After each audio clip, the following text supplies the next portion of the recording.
எங்கயாவது ஒரு இடத்தை செலக்ட் பண்ணு, எங்கயாவது ஒரு இடத்துக்கு போ, ஏதாவது ஒரு ரூமுக்கு போ, உனக்கு எங்க வசதி இருக்கோ அங்க போ. இதே போல ஒரு ஆலயம் இருக்குதா, அந்த ஆலயத்துல ஒரு ஓரத்துல போய் உட்கார்ந்து உன்னுடைய இருதயத்தை திறந்து காமிச்சு, ஆண்டவரே என் காயம் ரொம்ப பெருசு ஆண்டவரே. எனக்கு தெரியும் இந்த சத்தத்தை கேட்கிற நிறைய பேர் டேஞ்சர் ஸ்டோனுக்குள்ள போறீங்க.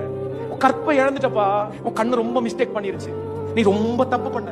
ஆனா யாருக்குமே தெரியாது. நான் சொல்றேன், உன்னை தூக்கி எடுக்கிறதுக்கு உங்க அம்மாவுடைய ஜெபம் உனக்கு உதவி செய்யும். ஒரு லிமிட்டட் மட்டும் தான்ப்பா உங்க அம்மாவுடைய ஜெபம் உனக்கு உதவி செய்யும். உங்க அம்மாவுடைய ஜெபம், உங்க அப்பாவுடைய ஜெபம் நீ சாகாம உன்னை காப்பாத்திருச்சு. நீ மரணத்தினுடைய விளிம்பு வரைக்கும் போன, ஆனா உங்க அம்மாவுடைய முழங்கால், உங்க அப்பாவுடைய கண்ணீர் உன்னை காப்பாத்திருச்சு. ஆனா உண்மையா உன்னுடைய அலங்காரத்தை பெற்றுக்கொள்ளணும்னா நீ வராம முடியாதுப்பா. உங்க பாஸ்டருடைய ஜெபம் உன்னை கொஞ்சம் தான் காப்பாற்ற முடியும்.